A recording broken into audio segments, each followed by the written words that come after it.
everybody? It's Salem. I'm excited today. I think there's a great sense of joy and anticipation. I feel very motivated. I feel very excited. And I kind of want to speak a little bit on motivation. The reason why I want to speak on this is not, this video I hope will be a motivation, but I really want to break down the two forms of motivation that I've often seen that has been a driving force for a lot of people. And I kind of want to draw a comparison between the two type of motivations that are common, that we all experience. Whether you're a motivational speaker, whether you wanted to do something athletically in one field or another, or just pursue your dreams, or talk to a certain person, or do a specific action, this sense of just feeling galvanized, feeling energized to do something, that motivation, I want to speak that there's two types of source of energy that for which we get a motivation from. So I believe there's what I call a positive source and a negative source of motivation. There's a motivation that pulls us towards the goals and the things that we are trying to achieve, that we want to have. And there's the motivation that pushes us away from the things we don't want to have, the things that we want to repel, the things that we want to get out of. So there's kind of like the things that are tracking you forward, and the things that you're pushing yourself far away from. Okay, those two types of motivation. And I believe that one has to understand the source of his motivation, because in the long term, it's going to determine whether or not that motivation is going to be able to sustain you.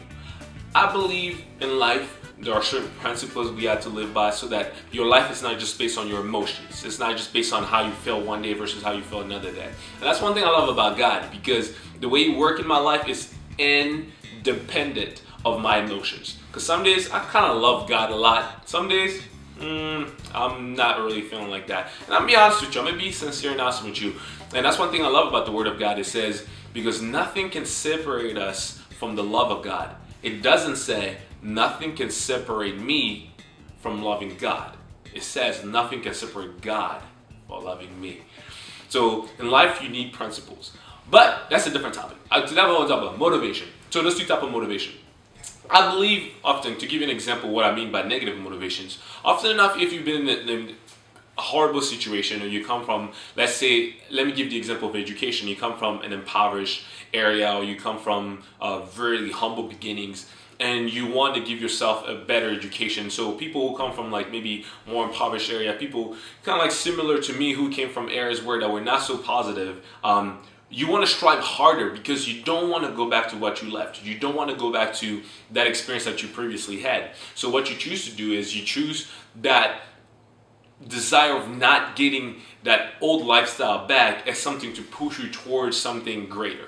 But you're using that to say, you know what? I don't want to do that. I don't want to be that. I don't want to go back to that type of neighborhood. I don't want to be like my father or my mother. I don't want to be like my uncles. I want to make something out of my life. I call that a negative motivation, because you're often focusing on what you don't want. See, if you keep focusing on the things you don't want, eventually that's going to start consuming your thoughts. That whenever you're going to be faced with any type of challenge or adversity, you're going to start thinking to yourself now like, well, maybe I'm supposed to just be part of this family. Well, nobody in my family has graduated from college or has had a master or a PhD.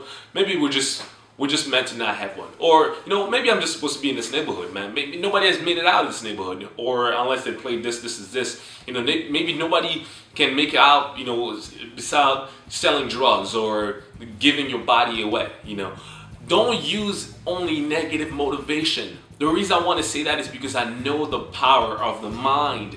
I'm no expert, trust me. But I've had enough experience to know that if we focus our mind on the things we don't want, they tend to accumulate, especially whenever we first with adversity, because now we start second guessing ourselves. You know what? Maybe I'm supposed to be like this, and I don't think you are. I think there's greater things in you. So how do you counteract just focusing on the things you don't want? Is it important to have that motivation? Yes, at the beginning. At the beginning, you want something that galvanizes you enough to wake you up to say, you know what, I don't want it anymore. But eventually you need to have goals enough that are positive, that are things you want to achieve, things that you want, that can be able to push you forward, so that when challenges come, you know what, I can write that book. You know what, I can do that. I can love my children. I will find somebody that loves me. I'll find a wife or a husband or a mate that I can love. I can find somebody that truly understands me. I can open my business. I can follow those dreams. I can be an astronaut. I can be a painter. I can be a writer. I can love my family. You have something that draws you forward. Why? Because it keeps your mind constantly focused on the things you do want. And again, you will always get what you have your mind focused on. That's why it's important that sometimes whenever we're trying to achieve these goals, we keep the end result in mind.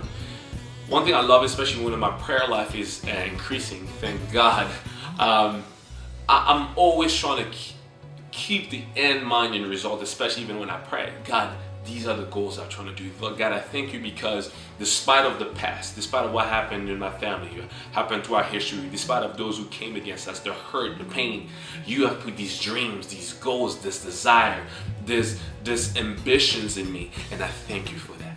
And I'm always grateful for that. Living a life of gratefulness, trust me. Gratefulness and gratitude is a great way to always live a life that's positive, always keeps you in constant presence of the things you have and the things that are given to you. So I'm always grateful for that. And it keeps me kind of like always motivated towards the future. I always tell God, man, God, I thank you because you're good. I thank you for the good things you have planned in store for me. So I would say, if you're in a situation right now in your life, okay, that you feel like most of your motivation is coming out of your negative places, coming out of the things you don't want, it's coming out of the things that you're trying to run away from, there's nothing wrong. Let that galvanize you to a point. But for you to get to the next step, there's no way you can get there unless you have now things that you're trying to achieve, goals that your motivation of things you're looking forward to. So I would say, may you have goals, have dreams, have aspirations. Surround yourself with positive thinking people. Surround yourself with people that will motivate you.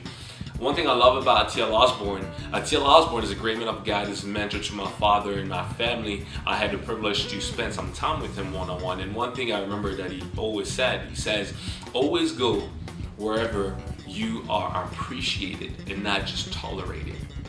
Understand that your surrounding will have a great influence on you.